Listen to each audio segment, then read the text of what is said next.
Hey everyone, my name is Lexi and welcome to Sincerely Self. Today, I'm joined by a very exciting guest. This is Juan Espinoza. He's an author, a motivational speaker, and just overall an advocate for self-discovery. So, Juan, want to give us a little introduction of you and just some of your accomplishments? Hello. Juan Espinoza wrote my book. For context of my book, it wrote it 2 days, a bottle of whiskey, and cry my eyes out. So it's a raw emotion.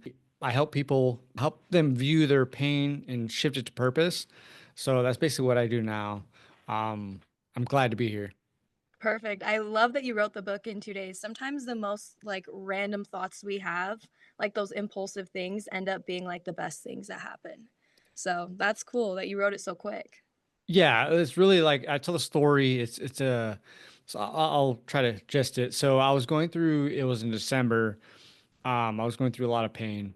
It's just a lot of things I didn't really figure out Hmm. until I basically just addressed it entirely. So I was working out, outside my house, and it was raining, very like dark night. So I have like a metal awning on my at my house, and it was like hitting that it make that like tink tink noise. Hmm. So I was just trying to just work out the pain. As a guy, you really don't address those things. So I just like I'm just gonna work this out, and I had a feeling. So just something came over me. I went, walked into the rain, and at that point, I felt like life was just like kicking me on the ground. Like I've lost like so much before that. Hmm. So I just fell to my knees and I just screamed, just tell me my purpose. And from that moment, I felt like a fire inside of me just basically just ignited something I've never felt before. So I got up and I screamed, you know, after everything I've been through, after everything I've lost, after every woman I've loved have left, you can't beat me. And from that moment, like in a far distance, lightning struck.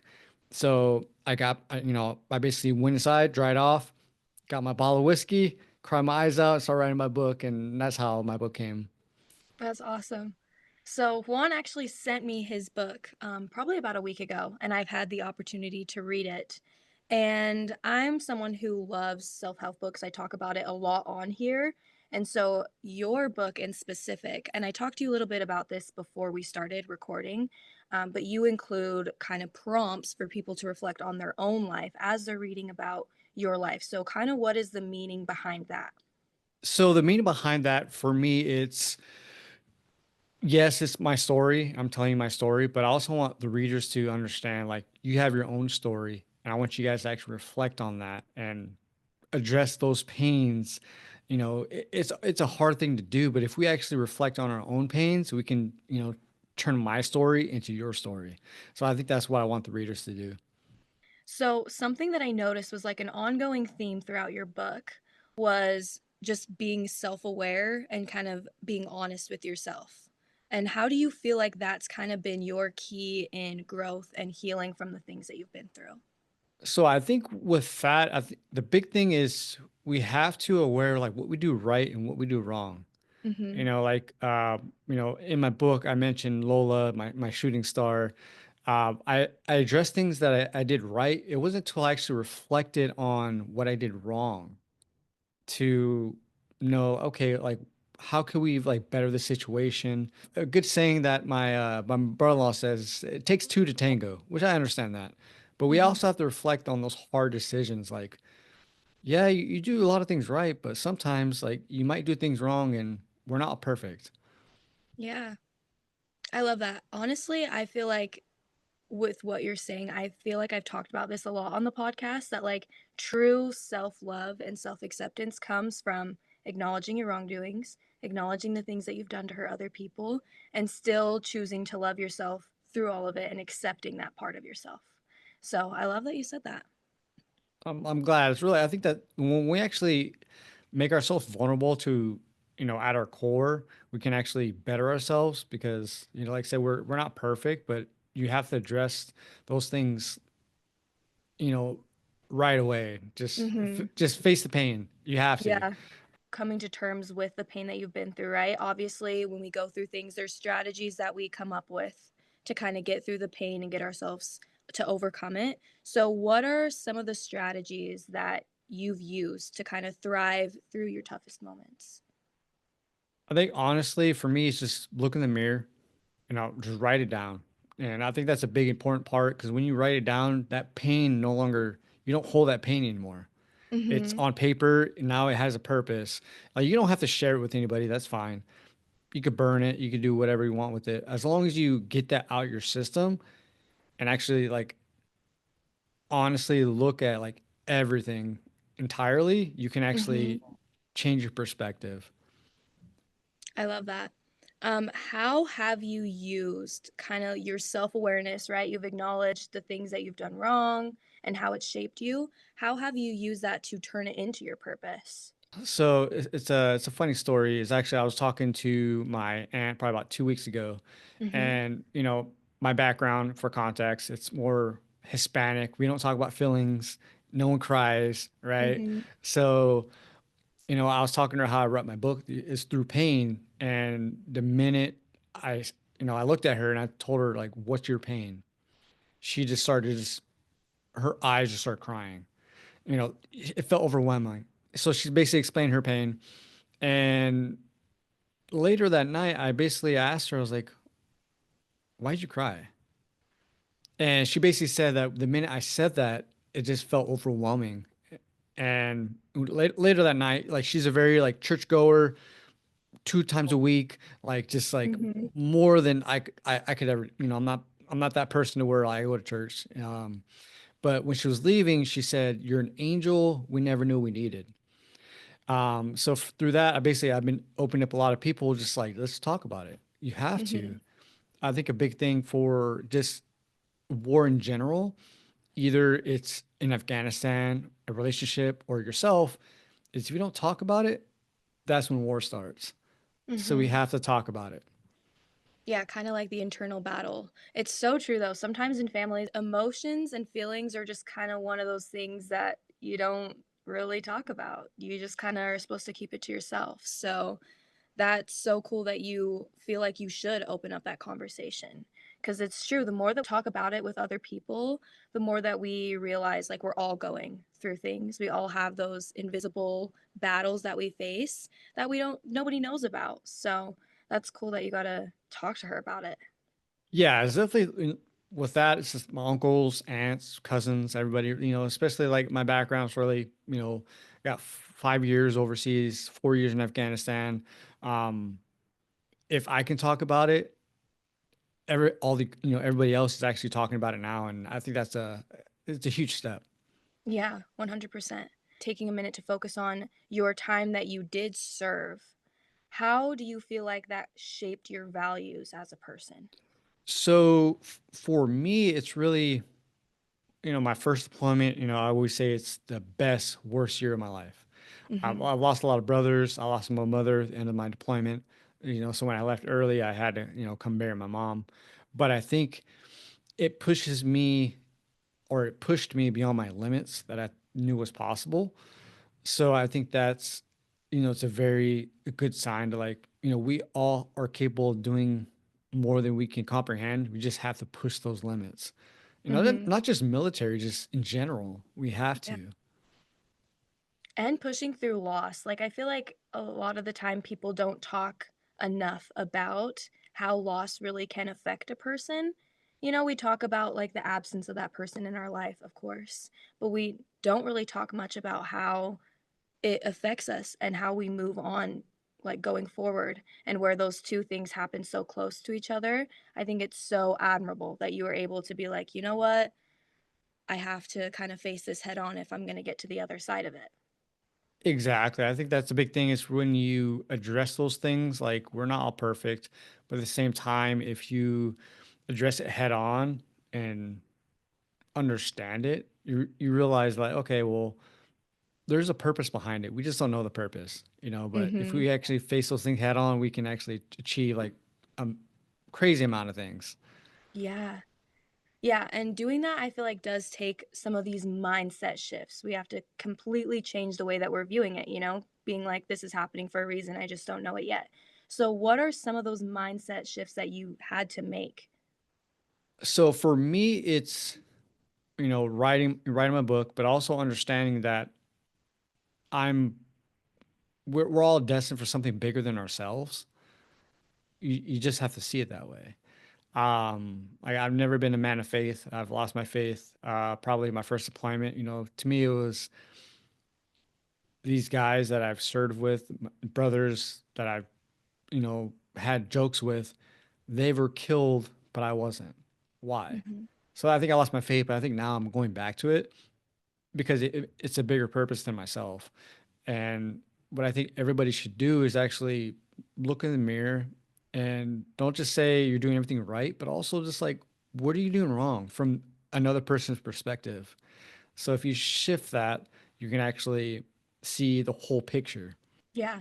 Yeah. I think a lot of the time we do get stuck in that mindset of poor me, like all these things are happening to me. But if you do look at the bigger picture, you can see that it's building you into a person. I think a lot of the time our purpose has to do with helping other people, really.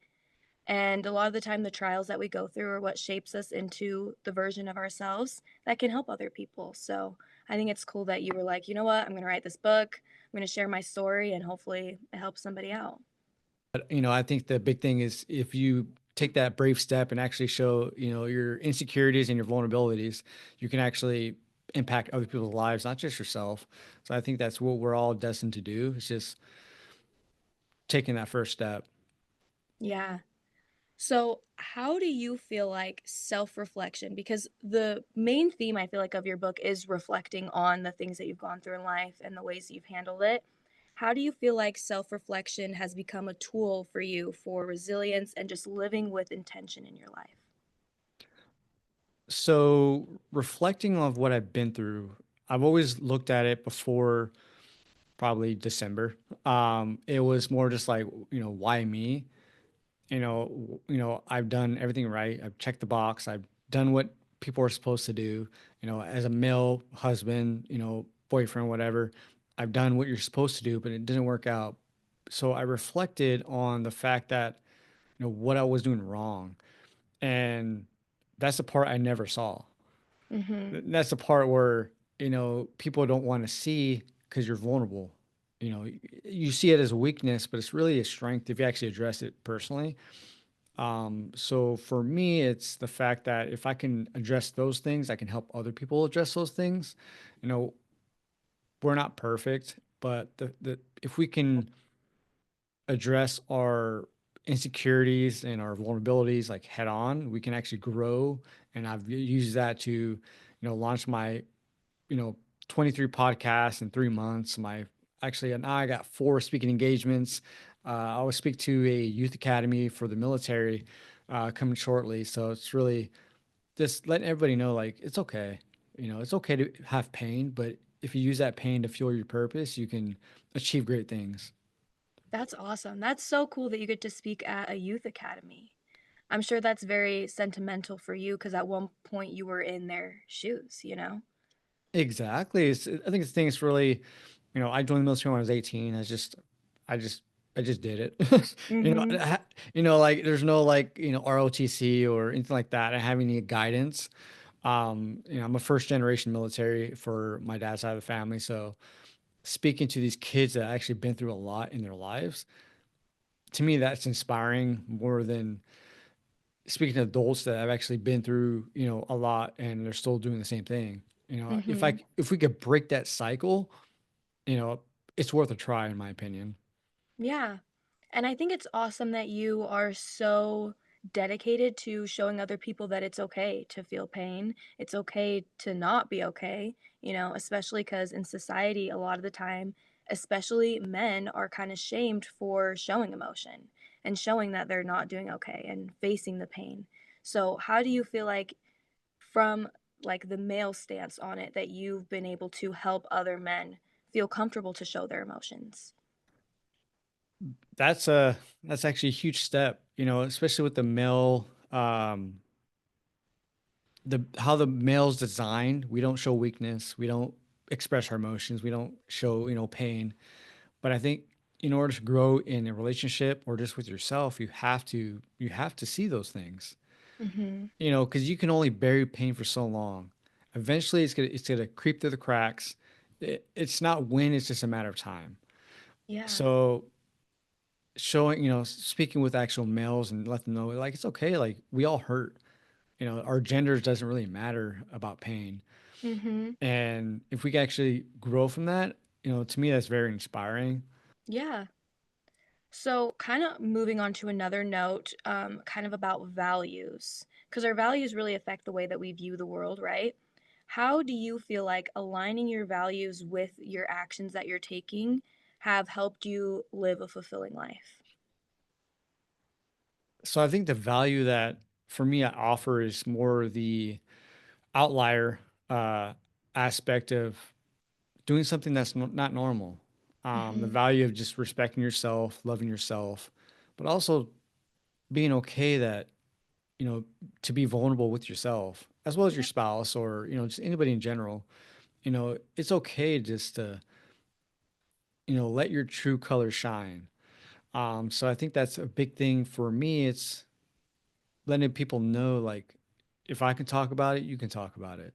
Like, I'm not going to Mhm. judge you for it. And, you know, I think to me, that's just inspiring alone.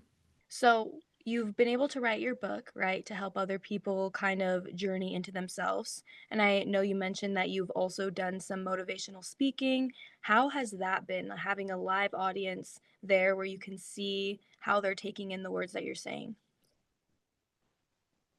It's different when you have family that don't really know your true colors and then they see it and they cry, right? Mhm. And it's, you know, when I'm speaking with coworkers or strangers, they have no idea who I am.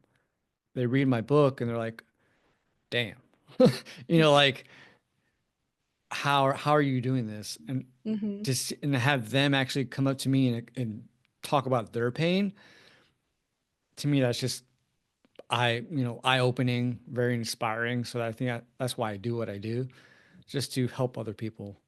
That's amazing. I kind of feel what you mean when you say that, because with my podcast, I talk about a lot of things that I've been through that I really don't talk to my friends and my family about. And so they listen to my podcast and they're like, "Wait a minute, what?" So it is people get to see the full version of you when you are like, "You know what? I want to help people. I want to use my voice to help other people better themselves and kind of learn from my experience." So I think it's a very vulnerable thing, and I feel you on that, and I think it's amazing that you're doing it. Yeah, it's definitely, you know, when we become like authentically ourselves, our imperfections, our perfections, people actually gauge value off that because we're authentic. We're not Mhm, showing you just the good stuff, you know, like, you know, on Facebook and Instagram, and they're just like, oh, I'm on this yacht or, oh, I'm at this mhm. concert, but actually showing the bad stuff as well. People gravitate towards that because we're real. Yeah, So I think that's, you know, it helps them become real as well. kinda like a safe space. They're like, "All right, it is not just sunshine and rainbows for everybody," like social media makes it seem. Exactly.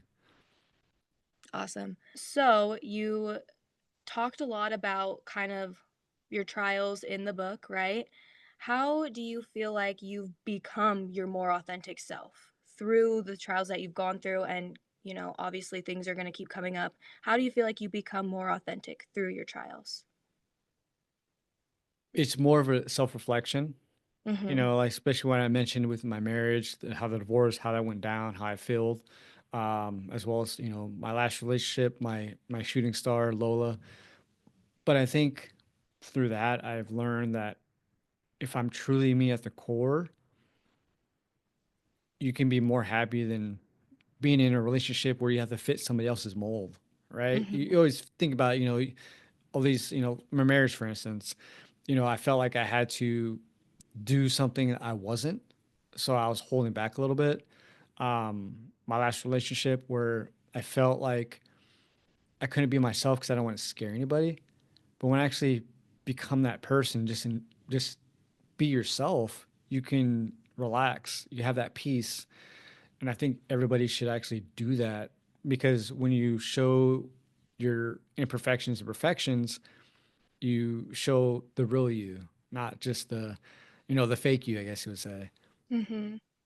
Yeah, and I feel like being authentic, like authenticity at its core is like the highest vibration that you really can be on. And people are attracted to that. People recognize, that you are being your true self, like unapologetically. But, it does take kind of trial and error, the fear of how other people are going to react, worrying about scaring people from being your true self, especially when you've gone through things. So I think it's amazing that you've kind of come to that realization that, you know what? I'm just gonna be myself and the right things are gonna be drawn to me. Yeah, I think that's like, I'm somewhat young, 33. So, Mhm. but I think it's through pain I realized that it's not age that matters, it's experience, and actually addressing those things head on can actually impact your life. Not just myself, but also others as well that's younger than me, that's older than me. That's really, if we just be ourselves, Yeah, we'll be happy. that's awesome. So what are some goals that you have upcoming, like some things that you are working towards now, like that you've written your book, I'm sure you're wanting to go and do more motivational speaking, but what are some things that you're wanting to work towards? So for me, it's really right now I'm working on just getting as to send my message to as many people as possible, as many podcasts as possible, Mhm. as many speaking engagements, just to share my message with the world that you can just, it's okay to be yourself.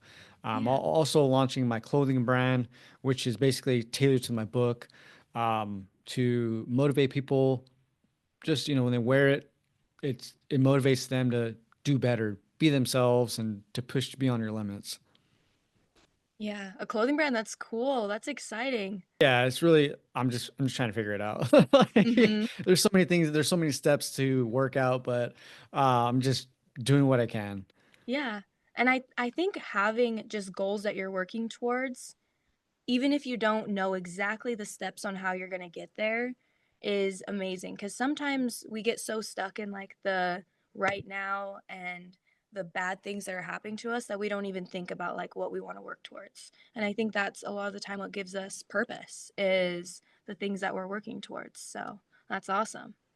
Yeah, I think that's where it comes to, big thing. It's the what we do today is the legacy we leave tomorrow, Mhm. right? And I think that's for me, that's what I've known to do is just to, it's not for myself, it's for, my daughter, maybe her daughter, her kids, generations beyond me.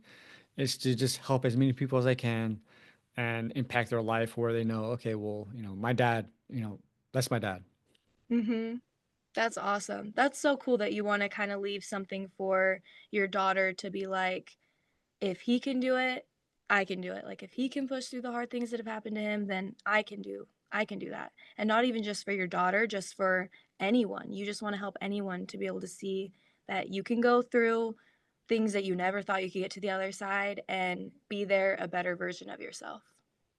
Exactly. I think that's, we all have to do that. Like we're at an age where, we're in this instant gratification era of social media. Everyone wants to see the cool stuff, but there's also the dark stuff that's really you. And Mhm. share that. It's okay. Like we all have a story. Just tell it. It's not just for yourself, but also the legacy you leave behind. So I think that's important that just to share with the world, like, we're not perfect, but show everything to be actually you. Yeah. What advice would you give to somebody who is really struggling with embracing their authentic self and not letting their trials really define them and turning it into something good and something that can motivate them to push on? So my advice would be your struggles or your past doesn't define you. What you do defines you. That's one big advice. But also another question I would ask them is actually two questions actually. So it would be pain as a teacher. What is it teaching you? And are you broken or unbroken? That's your choice. I love that. It really is a choice, though. It's really all about how you're going to view it. You can view it as something that is detrimental and you can't move on from, or as a stepping stone to get you where you want to go. Yeah, I think that's where just you have to shift that perspective. You know, we're not perfect. And that's okay. Hmm. But embrace everything. Don't just embrace the good stuff. Embrace the bad stuff too. It's teaching you something. You just gotta view what it's teaching you. Yeah. So, a big thing that I love to do on Sincerely Self, kind of the reason I made the podcast, anyways, is to have people on here who show every side of themselves, you know? Every guest that I've had on here talks about the things that they've gone through, the things that completely broke them down as a person, and their story on how they built themselves back up and how they built themselves back up into an even better and stronger version of themselves. And I feel like your story is just such a testimony to that. So I think it's amazing what you're doing. Yeah, I'm definitely excited. It took a lot to write the book. Like I said, crying for 2 days. That's Hmm. especially the guy of my background. It's really people don't see that. But telling people that because I had my sisters and like I didn't, our sisters and cousins are like, well, I didn't know he's writing a book, and I was like, I didn't know I was writing a book either until I wrote it. Like it just kind of happened. I don't Yeah, know. exactly. It's okay to be vulnerable. Um, we're all humans at the end of the day, so no one's perfect, but show everything. Don't just show the good part. Yeah, exactly. And that's when people are really going to learn from you, because if you were to only talk about your accomplishments and never talk about the things that you had gone through in your book, people would of course obviously read it, but they wouldn't learn from it and gain such advice from it, you know? Because they see every aspect of what made you who you are and what got you to your accomplishments, you know? Yeah, I think that's an important lesson that we all have to learn. We all go through struggles and pains. Gender's not really decided on that. It's just we all do. Mm-hmm. Um, but if we actually look at those and see like rather than like why me, but also what is it teaching me, you can Yeah. grow so much with just that alone. Mm-hmm. And even I think the question, why me, but in a different sense of instead of like, why are these things happening to me? Instead of thinking that, thinking, what is this teaching me? Like, this is happening to me for a reason. Why is it happening to me? What do I need to learn from this? Yeah, that's a big thing is with if you want to look at like relationships as a whole, right? You have the good ones, that's everybody they love each other, they respect each other. Those last a long time.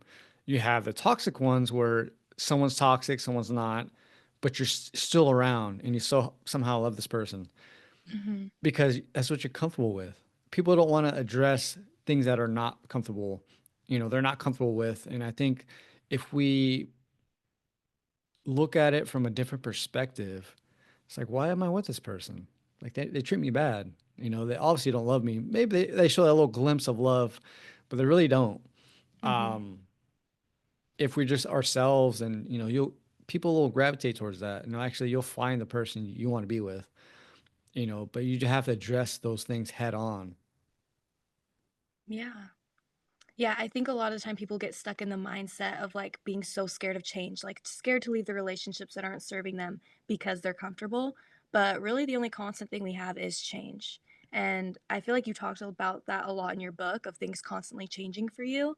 And that's because the only constant thing we have is change. It's just what we're going to do with it. Yeah, it's one of those like you adapt or die. Mm-hmm. That type of concept where if you don't adapt to your environment and actually find things that serve you, it's not going to work out in the end. That's Yeah. just life. But you can be in the same stagnant relationship, marriage, whatever the case is. If you don't feel fulfilled or happy and are not willing to go through those tough times, I think that's the big thing. Is a lot of with society now is everybody goes with that honeymoon stage, right? They Mm-hmm. want to like have this like it's new, it's exciting, but once it gets hard, they leave. Mm-hmm. But if you go through those tough times together and you're committed, you have a 50-year marriage, you just don't know it yet. Yeah. Yeah, I'm kind of embracing the struggle and seeing what you're going to do with it with that person. Yeah. Exactly. We're going to end the podcast here, but I will link down below Juan's book, Unbroken, Turning Pain into Purpose. Amazing book, seriously. One of my favorites that I've read. I will link it down below so that you guys can go and check it out. Also, his website, so you can go check out and see everything that he's up to. Anyone in general, doesn't matter, just anybody really. If you have a tough time or you have someone actually you want someone to talk to just about your pain, my website has my contact information. Send me an email. It comes to me directly.